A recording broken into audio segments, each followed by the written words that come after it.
Well, good afternoon, everybody. Welcome into the Slate, a DraftKings program that we have every weekday in the 5 o'clock Eastern time hour. We'll take you till 6 o'clock tonight, getting you set for just a 2-game NBA slate, but have no fear. We have plenty of other topics to discuss in the association. Essentially, this is just an NBA big picture outlook kind of show with only 2 games to play. We do have the Warriors. They're always good talking points. They are playing on tonight's slate. They're playing the Pistons and then the Timberwolves and the Knicks. So we will hammer those 2 games and give you everything you need to know as it pertains to that one. We'll get caught up on the MVP race. And with those 2 games, we'll look at showdown angles as well as, or the 2-game slate angles, as well as the betting angles for each of those games. Brendan Glasheen, Shirag Hira, Matt Meiselman joining you tonight. Shirag, how are you? What's going on?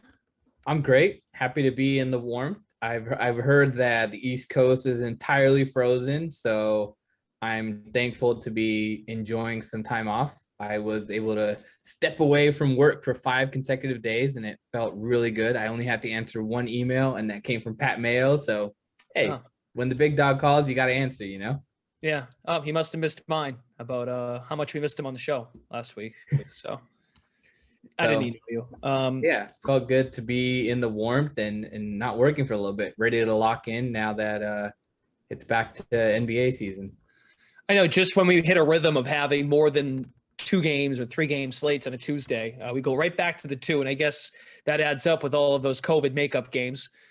Meiselman, how are you doing? Do you have your everything ready to go in the mind of yours as far as takes that might not be fun but accurate? Yeah, I think that sums it up well. I also don't understand I like when it's warm outside, people like Shirag is talking about. I'm happiest now when it's like 35 degrees all the time. I don't get it. I just don't relate to the rest of you who don't appreciate this weather. Wasn't it like negative something over there on the East Coast recently, or at least yeah, over the weekend? Yes. Very cold. That's too cold. No, that's too cold. There's a limit for sure. But like if it's above freezing, I'm good. That's my favorite. Between like 32 and 50. Yeah, that's super solid. So these 2 games are very spaced out, right? We've got Wolves Knicks tipping at 7:40 and Pistons Warriors not till 10:10. So that makes for some fun strategy, I suppose. Like lineups lock at 7:30, but you have the opportunity to late swap the late game, kind of. I mean, you kind of have to have your mind made up, I guess, by 7:40. But not too much to monitor as it pertains to injuries and or game time decisions. So elephant in the room is it's kind of a boring slate, but our goal here is to not make it as boring. So we can look at the sports book first, and the best way to ask Matt Meiselman, Shirag, I feel like, is just, are these lines fair, Meiselman? Like, because I want to start by using fair in my question. Therefore, you have to find another way to maybe answer it in a different way than saying these are pretty fair. This is just way too shrewd of you to do this from now on, if this is going to be the thing, because now I'm just going to seem like an idiot over here, just being like, yeah, that's. But no, that's basically what's going on. It's a little more intricate than maybe just like it's fair and there's nothing to look at all, because the Wolves did open at only about -1, and the line has actually moved a lot. The reason that I thought that I guess that the line wouldn't move is because I thought there was a shot that Kemba Walker would return tonight. So basically that 1-point to 3-point swing is for Kemba not playing. I think it's basically priced in here that Kemba won't return. He's been out 9 games in a row now. It didn't seem like he was that close to playing yesterday. Like he wasn't a game time decision. He was ruled out pretty early before the game. So I'm not expecting him to be out there. I think the line movement is telling as far as what we can expect from Kemba's status. If he does play, though, I think there is some value on the Knicks. There was a while this season where I think a lot of basketball fans and Knicks fans especially were saying, like, Kemba's terrible. Like, why is he even playing? And then there was the deal with him not even being in the rotation when he was healthy. But then he played really well for quite a while and got hurt. He dealt with COVID protocols and an injury. So if they get him back and he's playing, 24 minutes or something that is substantial, I think it does give the Knicks enough of a bump where I'd be interested at +3, but without him, yeah, this is a long-winded way of saying the line's fair, but there are contingencies. The lines could move. And then in the later game, I guess we can get to that after, but that's kind of where I'm looking for Knicks Wolves. Okay. And no Derrick Rose tonight for the Knicks. So that's why that Walker news is pertinent and worth mentioning. So, and as to Meiselman's point, put up some pretty nice numbers in December there with those COVID issues. Chirag, do you have a thought on either of these two games, a leadoff thought? Yeah, I think there's an opportunity to attack the player prop market, considering we have that semi situation with Kemba. We can lean towards the fact that he's not playing. So maybe considering looking at some points props for someone like RJ Barrett, who's been playing really well, even though his number is a little bit high and he needs to really get there. But what I've noticed is because of the fact that Kemba is questionable, we don't have the line here for points on ALEC BURKS. We don't have the line here for Emmanuel Quickly. Like those are the reason why is because of this Kemba news. So I think when those do come up, those are going to be potentially spots to attack. Quickly in particular has been playing really well of late, as has RJ Barrett. But RJ Barrett is a guy that, you can't rely on him to shoot over 50%. What you're relying on him is basically to play 40 minutes and get there. So I think more or less I would look at potentially looking at RJ Barrett's, let's see what his threes props at 2.5. So it's a little bit high. They're just, I think the player props have a little bit to do more here. And with the fact that the Timberwolves are on the road, I know that Matt doesn't like road favorites as much. So maybe considering a same game parlay where you take in, if you take the same game parlay, then you get 2.5, you're getting a half win on the hook. Then you can also look at the game line and say, all right, well, maybe let's move this down even closer to 1 for the a half point or 1.5 for the Timberwolves, and then go look at one of the player props that comes up when Kemba gets ruled out. Okay. I like it. So you're saying take the Wolves with take the Wolves minus 1.5 point or 1.5 point favorite. Yeah. And then wait for the Kemba news to come in, and then you get the Quickly or BURKS props, because I think those are the ones that are a little bit more kind of attainable, deflated, because RJ Barrett has been playing well, but ALEC BURKS is a starter and he usually plays about 35 minutes. In their previous game against the Hornets, which was last night, he didn't play that many minutes. He got 4 fouls, so he didn't get his usual allotment of minutes. So I have a feeling that there's a chance that maybe the line is down a point or two compared to what he's usually been playing. So if you can get ALEC BURKS at like 13.5, 14.5 with the spread on the other side, I think there's some value to be had there. Always a good idea to check out the same game parlay on the DraftKings Sportsbook if you want to give your bets a little juice, right? So that's a good call on your part. And just looking at Barrett's minutes, they've been there, right? The last 4, 5, 6, 7 games, he's had at least 4 40-minute games. So it's possible, right? He can get there with the minutes. And look at the 3-pointer, look at the 3-point log there. He's hit at least 2 in 8 straight games. So interesting. I think we haven't talked much yet about Golden State. I think there is just one more thing that we should highlight here with Barrett and with the Kemba situation. Like, before we move on to that game, I think the thing that I like the most that Chirag talked about there is the BURKS and Quickly impact of Kemba, because like those are the point guards right now, right? Like ALEC BURKS is not always a point guard, but he's playing point guard now because the Knicks don't have Rose or Kemba. So like those props will, I think I agree, show up at some point if Kemba's ruled out. I was hoping when you started clicking over there, it was like, oh, are we actually going to get something to look at? I thought Chirag was going to say that the BURKS ones had appeared, but no, they have not yet appeared, because Kemba's too important for ALEC BURKS for that to be there. But if Kemba does play, I do think it hurts RJ Barrett enough to consider unders there. Again, like I really don't think Kemba's going to play. So I have no problem betting overs on anything related to Barrett. He is playing a ton of minutes. But if Walker's back, like the Knicks did play yesterday, I think the Knicks will try to find ways to limit minutes for their starters if they're getting him back. But if they're not getting him back, Tibbs is just going to, you know, play the starters 40 minutes. When we get to DFS, though, I do think it's relevant to note that in the past, when the Knicks' second unit has gotten hot, they will just ride with the second unit. So like if there's a definite scenario in this game where Minnesota's up pretty big at halftime and the Knicks' second unit leads a comeback and Julius Randle and RJ Barrett don't see the floor in the fourth quarter. Like that does happen sometimes because Obi Toppin and Emmanuel Quickley and Quentin Grimes, like the Knicks bench could end up playing big minutes. So as far as like DFS there, I just don't think we should assume any Knicks player is safe, even if like Randle's underpriced and Barrett's underpriced.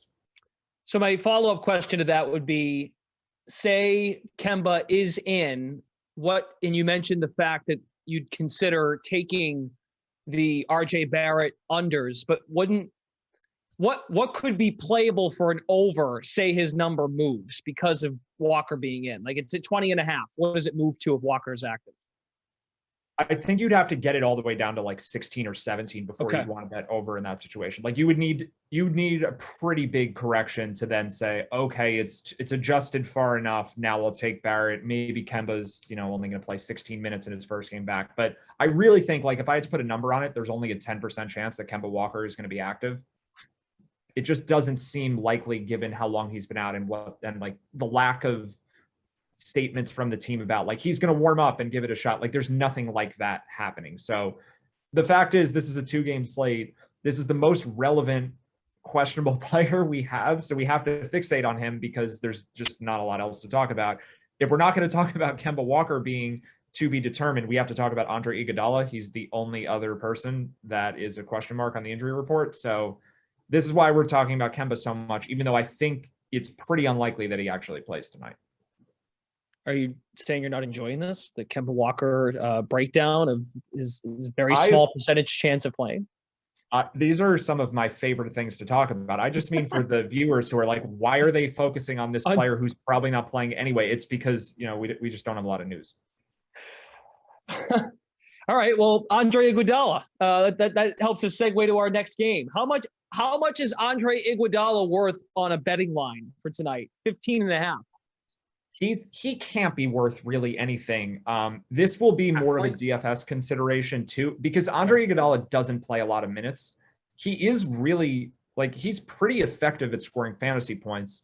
My sense is for prop betting, the 15 minutes that he might have played are not going to meaningfully change any of the players who are currently listed. Like the players that he's going to have a very large impact on if he's out are, let's say, Damian Lee and Moses Moody, who I'm guessing we don't have any props for, right? Because those are two players who might not even see the court if Iguodala is playing. Like those are some pretty off the board No sign names. of them. Yeah, so that's DFS relevant. It's not really betting relevant.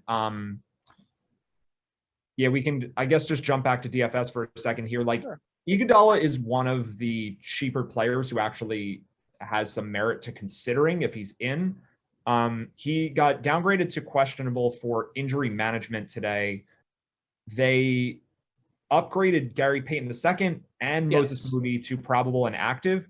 So, like, they just don't really need him. They have a back-to-back coming up on Thursday and Friday. It just makes sense he would sit. Like, he's a veteran. They have guys available. I think that, like, in the last game against Minnesota, Curry was out and Payton was out. They have both of them playing. Like, they don't need him. They can save him for later in the week. Maybe Curry rests one of Thursday and Friday. They would like to have Iguodala's passing available for one of those two games because they do have a back-to-back Thursday and Friday. So I think Iguodala probably doesn't play, and we can think about Moody or Damian Lee or Jonathan Kuminga. Like, there are some contrarian, potentially like blowout viable players on the Warriors. I think that's where that news matters the most, is for an off-the-board Warriors player who's going to play garbage time. Like, that's really what we're looking at here. It's a little like, it's so much more nitpicky than we would do on a typical slate, but it's two games. There's very little news. And like, this actually matters, where there's so little value on this slate. Like, I don't think any player has an expectation of even 5.5x their salary. I don't even think we're expecting that from anyone. So if you can find a guy who costs, let's say Damian Lee at 3,500 puts up 25 fantasy points, like that's enormous for this slate because there's just no value here. So he might be popular though compared to a Moody, right? I don't think anyone's playing either of them. I think the guys people are going to look at, like Kuminga, just feels like the player people will be like, yeah, he's going to play garbage time. Like he's their young guy who has not dealt with an injury lately. Peyton's been hurt and Moody's been hurt. Kuminga hasn't been hurt. Like if they're up 30 with 5 minutes left, he's out there. 100%. Like I think Shrug's 100% sure he's out there. I'm 100% sure he's out there. I think most people are that makes sense. So this is probably the one a little more popular Warriors garbage time guy. Whereas like Moody, because he was hurt, didn't play last game, is on the injury report. Like I think that's your much more contrarian guy. Although like I still think even if Kuminga is 20 to 30%, like you can consider him still. It's just Damian Lee and Moody won't really be popular because you have other Warriors who are cheap, who I think people will like more. Okay. You got a thought, Chirag, on this game? DFS, sports betting? I think that what's really funny is that CADE Cunningham was starting to turn the table, and he got ejected for that dunk that he had the other night against the Suns, and just hasn't played many minutes. But if this team's really going to turn it around, they're going to need like more than Trey Lyles and Corey Joseph to step up. If those are your guys that are really playing well, and I understand they're veteran players in the NBA, and vets, doesn't matter if they're on tanking teams, they know that they got to set a professional level. But this game almost feels like Pistons play their guys as much as possible, regardless of score, and backdoor cover 15.5. Like that's a thing that kind of just like falls into my head to think about. Like the Warriors could pull their guys and Pistons just say, hey, you know what? I haven't looked at their upcoming schedule. The Pistons play tomorrow, actually. So that's a good thing to call out. Pistons are playing in Sacramento tomorrow, which is not much of a travel, but it's still another game.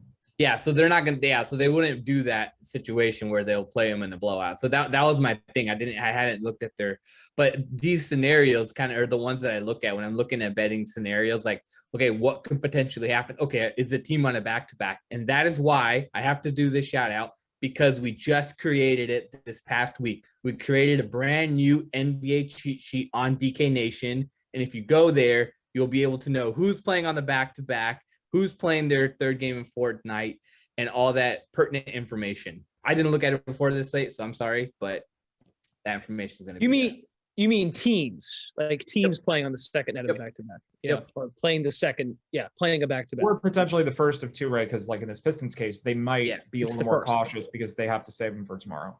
Yep. Well, and you have your concerns of just a young basketball team on a West Coast trip. And I don't know. Maybe do you ever factor in with young teams like this, they get up for a game like this because it's the Warriors and there's just a more of a, whereas tomorrow is a team maybe more on their level, right? That like Sacramento. So these two amazing basketball games are both nationally televised, right? Yep. Tonight? Yep. There's only two of them, right? They should. I mean, they might be NBA TV. It's technically on what you call, I'm checking right now. If it's on TNT, it's on NBA TV. So technically, yes, it is on nationally televised TV, but so that's the same word, but yes, it is national. I don't know if NBA TV necessarily is like enough for the Pistons to really want to show. I mean, if it was ESPN, like I could maybe consider that. NBA TV doesn't feel like this is an amusing topic to break down. Well, it's more. I guess what more of what I'm getting at is there's a little bit more of an aurora of being like, wow, we're playing Steph and Klay Thompson. I don't know. Yeah, if it were a home game, I'd feel a little more comfortable with like that being potentially a thing. On the road, like once they're down 20 in the second quarter, I'm just not sure they're going to care anymore. And they beat the BURKS. they on the road. Yeah, which I don't understand. Like what the Bucks let them win just to be nice. Like I'm not really sure what happened in that game. I feel like that could happen. That's at least possible. But I think the Pistons are relevant for DFS. Like it is worth talking about them a little. Okay. Because I think most of the time when you get a slate like this where one game should be close and the other one is pretty likely to be a blowout, people will look at it and say, well, the blowout game is the more contrarian of the two. I actually don't think that's the case because I think CADE Cunningham and Trey Lyles are two of the best point per dollar plays on the slate. And Curry is not like, I mean, I think he's a better point per dollar play than Towns, or at least he's close. Like he's the most expensive, but he's not that expensive. And you still don't have Draymond. Maybe Curry has to pass a little more. Either way, like you can fit him. There's enough cheap guys to play that it's not crazy to play Curry. He won't be contrarian or anything. He might just be middle of the pack ownership wise. So lineups with Curry, Lyles, and Cunningham, and potentially other pieces from this game, like those will be relatively popular. I actually think that sort of stacking the other game and fading like a chalky Trey Lyles at 5,100, that seems like more of a leverage play to me. The player in this game that I probably am the most interested in, though, is Jordan Poole, because I do think that there's a good chance that Curry plays a few less minutes. He was out last game with a hand injury. He's dealt with some stuff recently. Clay is still not playing big minutes. And Poole's price is just in a spot where it's like, that's too expensive for Jordan Poole with Curry and Clay playing. But like, if the Warriors are up 20 to 25 points in the fourth, I think it's definitely possible Poole is out there with the garbage time unit and Curry is not. Where you have like not a full-on blowout. If they're up 50, like they're going to have all of the true scrubs in the game. But if they're up in that like medium level blowout where it's 20 to 30, I have a hard time seeing Curry on the court, and Poole's the guy who benefits there. So to me, Poole makes a lot of sense, being a little bit overpriced, but potentially a lot of upside. I think Wiggins is similar.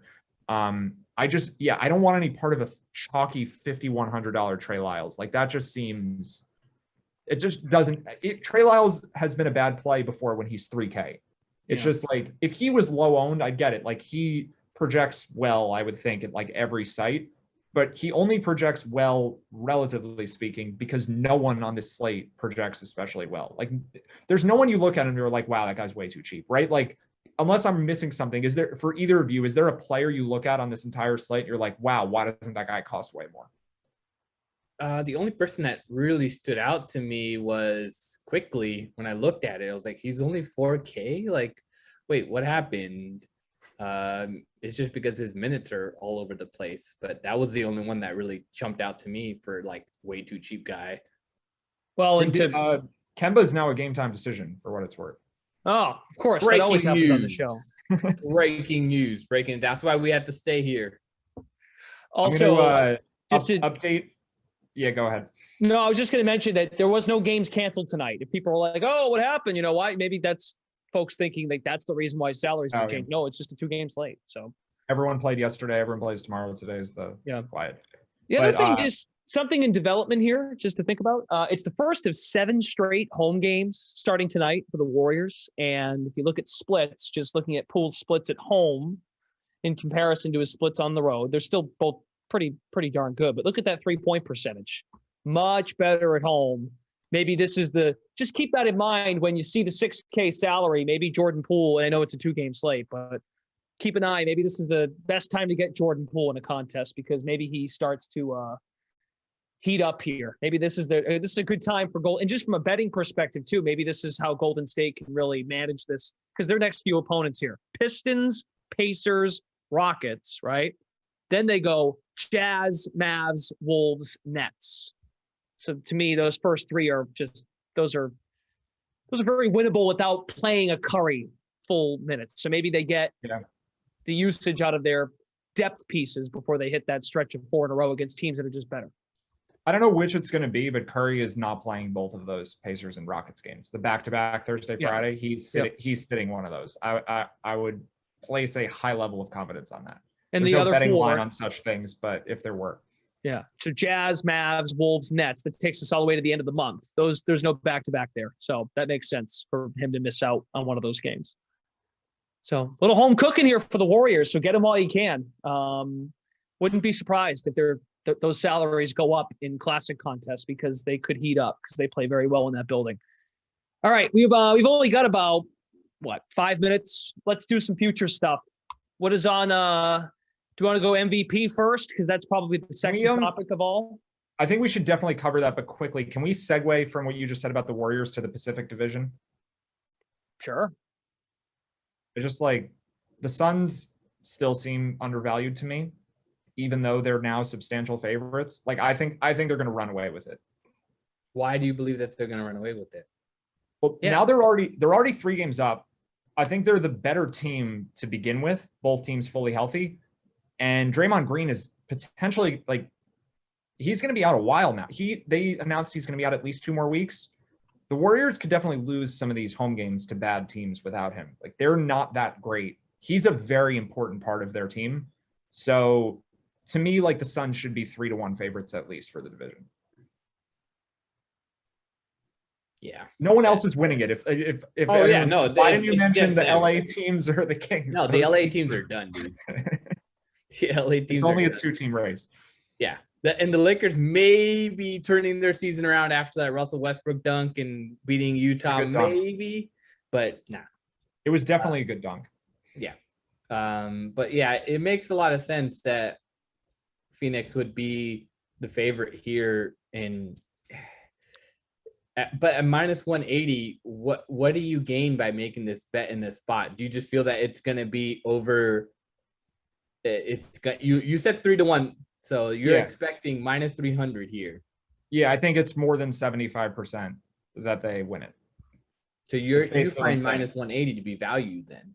Yeah, minus 180 would be like a 64% break even point. Like that's roughly how confident you'd have to be for minus 180 to be a good bet. And I think it's like well into the 70s because the 3-game lead is a big deal. I think the Warriors have won 2 out of 3 in the season series to this point, but I just think the Suns are a decent amount better and the Warriors are just pretty injured right now.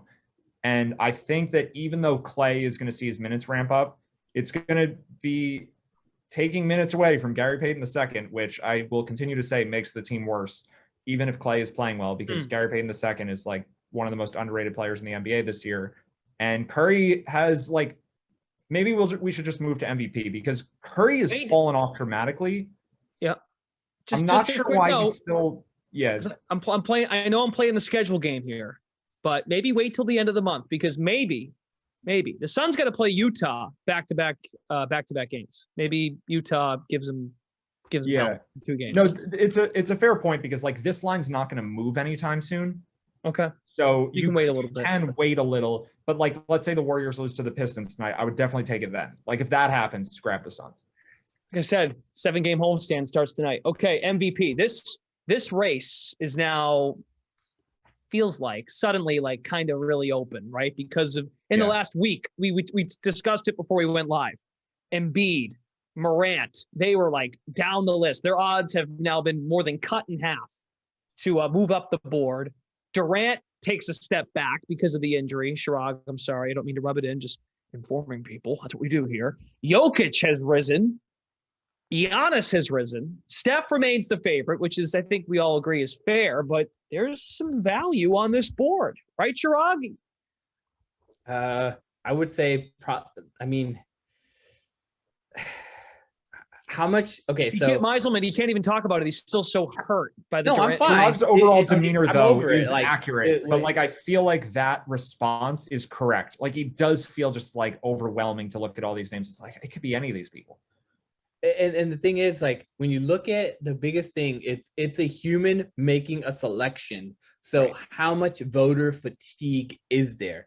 And you have to keep in mind that prior to Jokic winning it, Giannis had won the previous MVPs before that, and he's won the Defensive Player of the Year. So if the Nuggets, as good as Jokic has been, the Nuggets would need to be in the top 3 seed to get this win, in my opinion.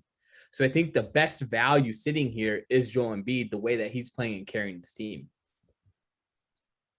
I think Embiid could win.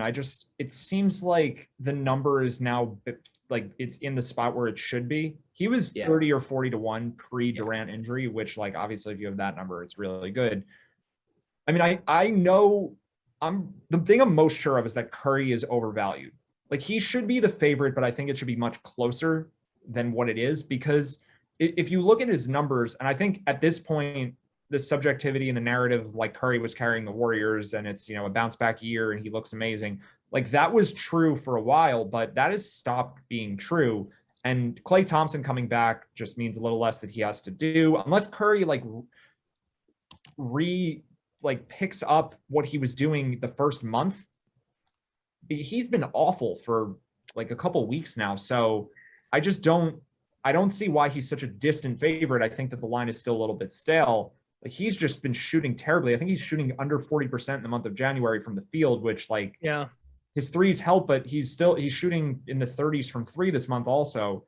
It hasn't been especially good. So I still think Curry probably deserves to be the favorite, but I mean, Jokic is the best player in the NBA. So voter fatigue is real, but Jokic, I don't think that's really an argument at this point. To Chirag's point about, and Meiselman, you brought this up when you asked what if these two games are on national TV or if they're on TNT or NBA TV, as long as Steph can shine in those national TV games. Yeah. I mean, those are the ones that count, right? Part of the reason we see John Morant where he is because he beat Steph Curry head to head in a national TV game last week. And I think that's the reason Morant's up to, in large part, that's why he's up to 14-1. Obviously Durant's a big factor too, but yeah, I mean, there may be a game at some point where Jokic is playing against Curry on ESPN in a couple weeks and it's okay, this game will move the needle. No, it's definitely a good point that it's weird that it matters, but it definitely matters. For sure it matters. I mean, like Chirag said, it's a human vote and eyeballs tell the story on that. Okay, we need to go. Can we do a quick 30-second hit from Chirag on the state of the Lakers? I miss doing that.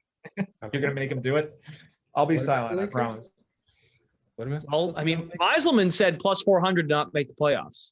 I still like it. I still like it too. This team, I mean, they're going to have to, it takes Anthony Davis coming back and being playoff Anthony Davis to get this team back on track. Okay. Or Stanley Johnson plays every game the way he did last night. That's possible. Hey, that's possible.